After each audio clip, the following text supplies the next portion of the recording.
বিদঙ্গ.com-এ তোমাদের স্বাগত। আমি নীলাঞ্জন, তোমাদের ম্যাথসের টিচার। তো আজকে যে অঙ্কটা আমরা করতে চলেছি সেই অঙ্কটা দেখো স্ক্রিনে দেওয়া আছে। জয়স্মিতা 140 টাকার ধার্য মূল্যের একটি বই 126 টাকায় কিনলেন, তিনি শতকরা কত ছাড় পেলেন?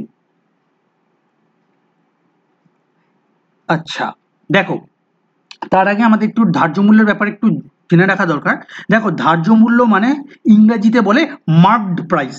মার্কড প্রাইস মানে কি? এমআরপি। যে কোনো জিনিস তুমি কিনতে যাবে, দেখবে সেখানে উপর মার্ক করা থাকে প্রাইস।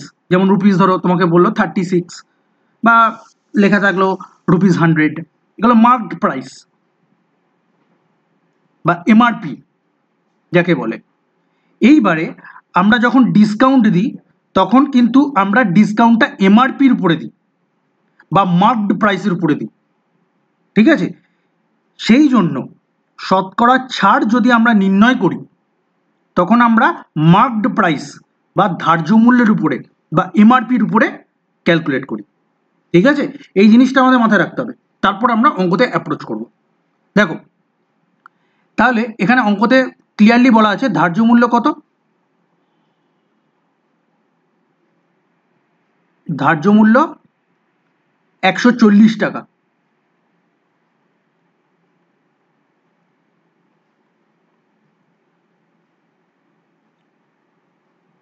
ধার্য মূল্য 140 টাকা, আর তিনি কিনেছেন কত টাকায়? 126 টাকায়। তার মানে তিনি কত ডিসকাউন্ট পেয়েছেন বা ছাড় পেয়েছেন? ছাড় কত? ছাড় পেলেন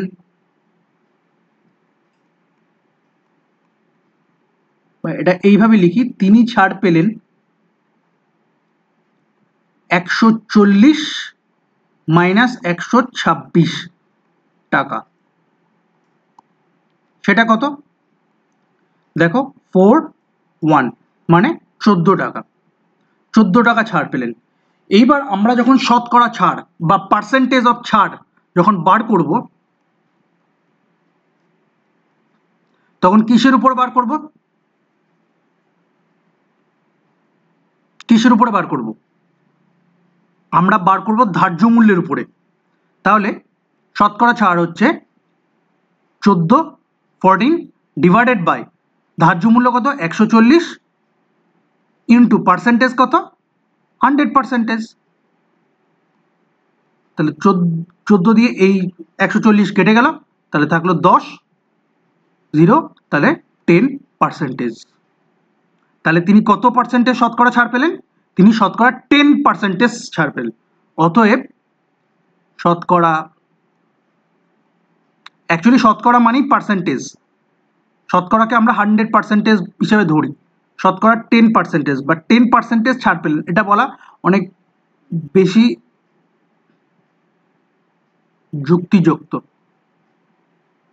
যুক্তিযুক্ত বা লজিক্যালি কারেক্ট।